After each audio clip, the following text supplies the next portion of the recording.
Assalamualaikum warahmatullahi wabarakatuh. Perkenalkan lagi dengan saya Siti Sarah Ibrahim. Saya dari kelas MN21E Universitas Nusa Putra.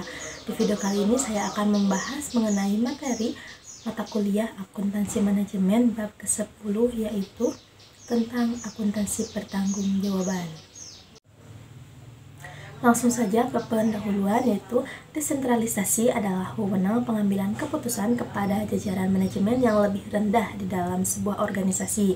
Organisasi yang terdesentralisasi membutuhkan sistem akuntansi pertanggungjawaban yang menghubungkan kekuasaan pengambilan keputusan manajer tingkat lebih rendah dengan pertanggungjawaban hasil dari berbagai keputusan yang diambil.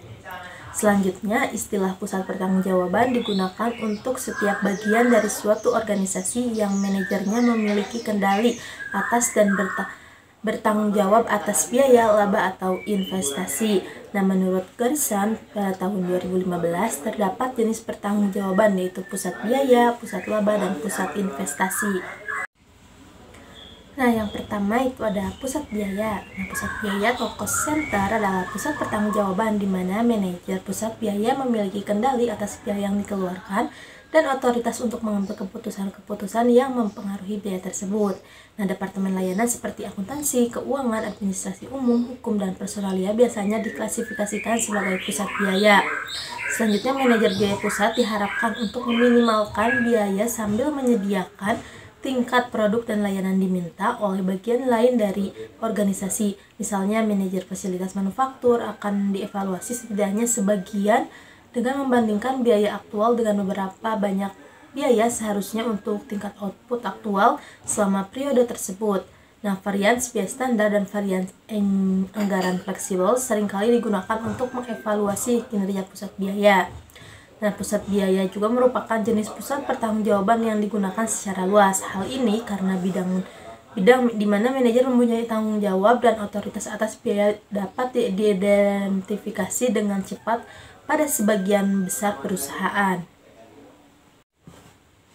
Selanjutnya, terdapat dua metode yang lazim dipakai untuk memberikan umpan balik dalam pusat biaya. Yang pertama ada biaya standar.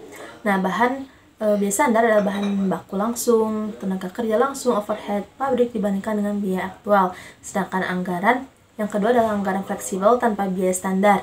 Nah, ini penggunaan pola perilaku sebagai landasan untuk memproyeksikan biaya dan pendapatan pada berbagai tingkat aktivitas. Selanjutnya, yang kedua yaitu pusat laba. Nah, pusat laba atau profit center adalah pusat pertanggungjawaban di mana manajer pusat laba memiliki kendali atas biaya dan pendapatan. Nah, dalam pusat laba, manajer bertanggung jawab dan otoritas untuk mengambil keputusan yang mempengaruhi biaya maupun pendapatan unitnya. Misalnya, manajer bertanggung jawab atas taman kota akan bertanggung jawab atas pendapatan dan biaya dan keuntungan dari taman hiburan, tetapi mungkin tidak memiliki kendali atas investasi besar di taman. Contoh lainnya itu seperti sebuah perusahaan produk konsumen dapat mendesentralisasi kegiatan-kegiatan usahanya berdasarkan merek atau lini produk. Manajer setiap produk dapat mengemban tanggung jawab atas biaya pabrikasi produk dan keputusan menyangkut pendapatan seperti penentuan harga jual produk lini. Nah, manajer pusat laba sering dievaluasi dengan membandingkan laba aktual untuk laba yang ditargetkan atau dianggarkan. Nah, yang ketiga yaitu pusat investasi atau profit center adalah pusat pertanggungjawaban di mana manajer pusat investasi memiliki kendali atas biaya, pendapatan, dan investasi dalam aset operasi. Nah, manajer pusat investasi mempunyai wewenang ekstensif untuk tindakan-tindakan seperti pembelian, aset jangka panjang, penentuan syarat kredit, penentuan tingkat persediaan, dan penetapan harga jual. Nah, manajer juga bertanggung jawab atas perolehan laba yang memadai dan pemilihan aset operasi yang dibutuhkan untuk mencapai laba itu. Selanjutnya, akuntansi pertanggungjawaban pusat investasi. Nah, pusat investasi bertanggung jawab untuk mendapatkan pengembalian investasi yang memadai. Nah, seperti menyajikan dua metode untuk mengevaluasi aspek kinerja pusat investasi.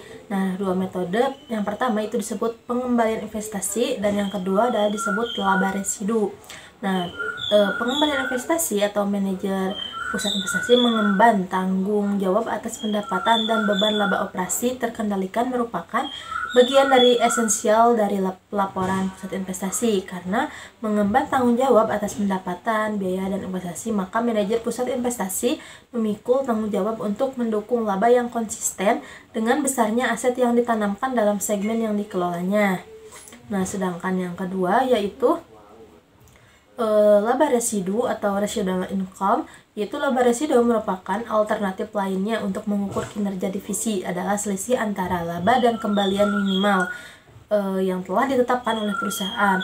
Nah, RI sering juga disebut EVA atau Economic Value Added, yaitu kembalian minimal adalah persentase tertentu dikalikan dengan investasi atau aset neto. Apabila laba residu digunakan untuk mengevaluasi kinerja divisi, maka manajer masing-masing divisi termotivasi untuk memaksimalkan laba residu. Nah, dalam mengukur kinerja laba residu secara konseptual dipandang lebih baik daripada ROI. Nah, karena residual income mendorong para manajer untuk mengambil keputusan investasi yang menguntungkan perusahaan sebagai kesatuan. ROI sebaliknya dapat mendorong para manajer untuk tidak mengambil keputusan investasi yang menguntungkan perusahaan secara keseluruhan hanya karena ROI divisinya turun. Nah, terdapat keunggulan laba residu antara lain, yaitu salah satu kelemahan ROI adalah dapat menyebabkan manajer SBU menolak usulan investasi yang sebenarnya menguntungkan perusahaan tetapi menurunkan ROI rata divisinya. Nah, kelemahan ini tidak dijumpai kalau kita menggunakan RI. Inilah keunggulan utama RI dibandingkan ROI. Yang selanjutnya, laba residu dapat menggunakan kembalian minimal yang berbeda-beda untuk pelbagai jenis aset. Nah, misalnya kembalian minimal untuk aset lancar ditetapkan lebih rendah daripada kembalian minimal untuk aset tetap. Terdapat juga kelemahan laba residu antara lain, yaitu yang pertama, laba residu dapat mendorong manajer untuk berpandang jangka pendek. Contohnya, manajer mungkin tidak melakukan pelatihan karyawan hanya karena untuk mengurangi beban agar labanya tinggi, dan pada gilirannya laba residunya akan tinggi. Tidak melakukan pelatihan tersebut merugikan perusahaan dalam jangka panjang. Jadi kelemahan ROI itu terjadi pada laba residu. Yang selanjutnya, tidak seperti ROI, laba residu adalah ukuran profitabilitas absolut, yakni dalam angka rupiah. Jadi apabila tingkat investasi dua divisi berbeda, maka pembandingan langsung kinerja dua divisi tersebut tidak adil. Terima kasih, mungkin hanya itu yang dapat saya sampaikan mengenai materi mata kuliah akuntansi pada bab 10 ini tentang akuntansi pertanggungjawaban. Semoga apa yang saya sampaikan dapat bermanfaat. Wassalamualaikum warahmatullahi wabarakatuh.